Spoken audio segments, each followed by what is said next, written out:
La petite vidéo pour revenir sur la story que j'avais fait où on me voit pousser avec ma barre dans le rack à squat.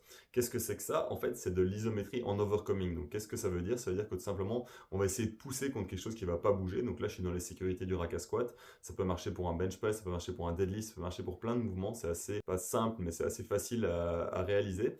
L'intérêt de ça, c'est quoi? Il y en a plusieurs. Moi, je vais vous donner un des principaux. C'est que, en fait, ça va permettre de développer un effort de 100% sans toutes les contraintes qui sont associées à ça. On a quoi comme contraintes? On a des contraintes de la charge qui va parfois pas être facile à gérer.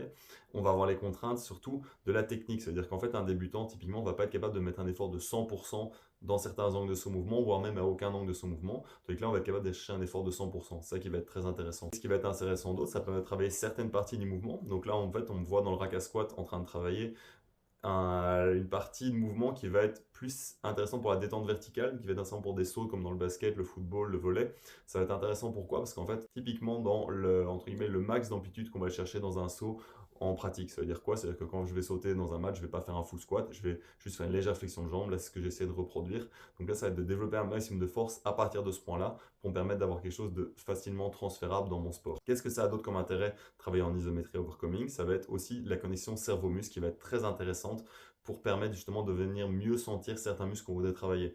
Un très bon exemple que j'illustrerai sûrement en story, ça va être le deadlift, où là par exemple on a souvent des gens qui ont du mal à recruter les ischios, qui vont sortir beaucoup plus le bas du dos. Ça va être très intéressant de faire quoi? De charger une barre, de venir mettre les sécurités très basses, venir légèrement à décoller du sol de quelques centimètres et tirer au maximum. Et là ça nous permet justement de mieux sentir les ischios, on va se concentrer là-dessus, on va garder les fesses basses et on va avoir un meilleur recrutement des ischios qui va pouvoir se transférer dans le mouvement par après.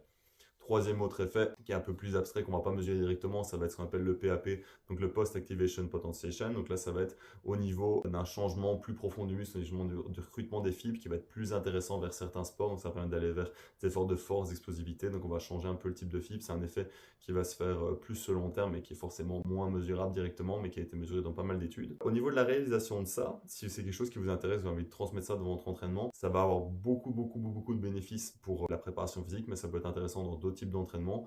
Il y a même aussi quelques effets sur l'hypertrophie qui sont peut-être plus difficiles à quantifier, mais qui vont rester très intéressants, notamment avec la connexion cerveau-muscle, qui va permettre de mieux recruter certains mouvements. Moi, ce que je conseille, c'est que vu qu'on va seulement isoler une partie d'un mouvement, ça va être de toujours l'associer avec un travail de transfert, on va travailler le mouvement complet. Ça veut dire quoi? C'est-à-dire que par exemple, dans le cas de mon front squat où je viens bloquer dans les racks, je vais pousser ça, mais après, je vais appliquer ça sur des sauts, sur des vrais sauts en conditions réelles. Si je veux appliquer ça sur un deadlift, je vais faire quoi? Je vais venir bloquer pour recruter mes ischios, mais par la suite, je vais venir essayer de refaire ça sur un deadlift normal, full amplitude, et essayer de garder justement cette même connexion, garder ce même mouvement. Donc ça va vraiment être la façon la plus intéressante de le travailler. On va partir généralement sur 2-3 sets avec maximum 5 secondes de temps de tension. On considère généralement qu'en 3 secondes, on peut arriver à 100% de l'effort, donc 5 secondes, c'est déjà vraiment pas mal du tout. Ensuite de ça, il faudra prendre un repos qui va comme être équivalent à une charge de 100%, donc ça c'est un peu à vous de voir, mais on parle d'au moins 2 minutes, 2-3 minutes entre les séries et arriver à mettre vraiment à 100% d'effort. Là, ça va demander vraiment du mental. C'est tout simplement vous essayez de la pousser. Vous imaginez que la barre va